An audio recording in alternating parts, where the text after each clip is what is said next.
Hello ಗೆಳೆಯರೆ, welcome to S speeching Kannada channel. ಈ ಒಂದು ವಿಡಿಯೋದಲ್ಲಿ ಪರಿಸರ ದಿನಾಚರಣೆ 1 ನಿಮಿಷದ ಭಾಷಣ ನೋಡ್ತೋಣ. ಈ ಒಂದು ಭಾಷಣ ಇಷ್ಟವಾಗಿದ್ದರೆ ಲೈಕ್ ಮಾಡಿ, ಶೇರ್ ಮಾಡಿ, ಸಬ್ಸ್ಕ್ರೈಬ್ ಆಗೋದು ಮರಿಬೇಡಿ ಅಂತ ಹೇಳ್ತಾ ಈ ಒಂದು ಭಾಷಣವನ್ನು ನೋಡ್ತಾ ತಿಳಿತು ಕಲಿತೋಣ ಬನ್ನಿ. ಈ ಸಭೆಯಲ್ಲಿರುವ ಎಲ್ಲರಿಗೂ ನಮಸ್ಕಾರ ಹಾಗೂ ಪರಿಸರ ದಿನಾಚರಣೆಯ ಶುಭಾಶಯಗಳು. ಈ ಸಂದರ್ಭದಲ್ಲಿ ಪರಿಸರ ದಿನಾಚರಣೆಯ ಕುರಿತು ಮಾತನಾಡಲು ಬಯಸುತ್ತೇನೆ. ಪ್ರತಿ ವರ್ಷ ಜೂನ್ 5ರಂದು ನಾವು ವಿಶ್ವ ಪರಿಸರ ದಿನವನ್ನು ಆಚರಿಸುತ್ತೇವೆ. ಭೂಮಿ ನಮ್ಮೆಲ್ಲರ ಮನೆ ಮತ್ತು ಪ್ರಕೃತಿ ನಮಗೆ ನೀಡುವ ಅಮೂಲ್ಯವಾದ ವರದಾನವಾಗಿದೆ.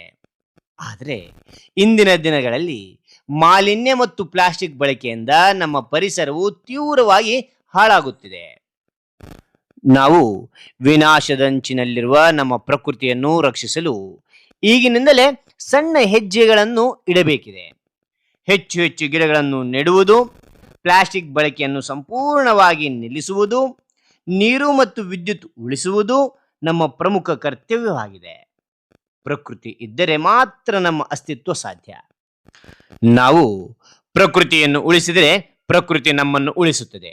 ಬನ್ನಿ, ಹಿಂದೆ ನಾವೆಲ್ಲರೂ ನಮ್ಮ ಪರಿಸರವನ್ನು ಸ್ವಚ್ಛ ಮತ್ತು ಹಸಿರಾಗಿಡಲು ಪ್ರತಿಜ್ಞೆ ಮಾಡೋಣ ಎಂದು ತಿಳಿಸಿ ನನ್ನ ಮಾತಿಗೆ ವಿರಾಮ ನೀಡುತ್ತೇನೆ. ಜೈ ಭಾರತ್ ಮಾತೆ, ಜೈ ಕರ್ನಾಟಕ ಮಾತೆ, ಹಸಿರೇ ಹುಸಿರು. ಹಾಗಾದ್ರೆ ಈ ಒಂದು ಭಾಷಣ ಅಂತ ಇಷ್ಟ ಆಯ್ತಾ? ಇಷ್ಟವಾದ್ರೆ ಒಂದು ಲೈಕ್ ಅನೇಕ ವಿಡಿಯೋಗಳು ಪ್ರೋತ್ಸಾಹ ತುಂಬ ಸಿಗುತ್ತೆ. ಇನ್ನೊಬ್ರಿಗೂ ಶೇರ್ ಮಾಡಲು ಸಾಧ್ಯ. ಇಂಥ ಅನೇಕ ವಿಡಿಯೋ ಚಾನಲ್ ಸಬ್ಸ್ಕ್ರೈಬ್ ಆಗಿ. Thank you for watching. Bye.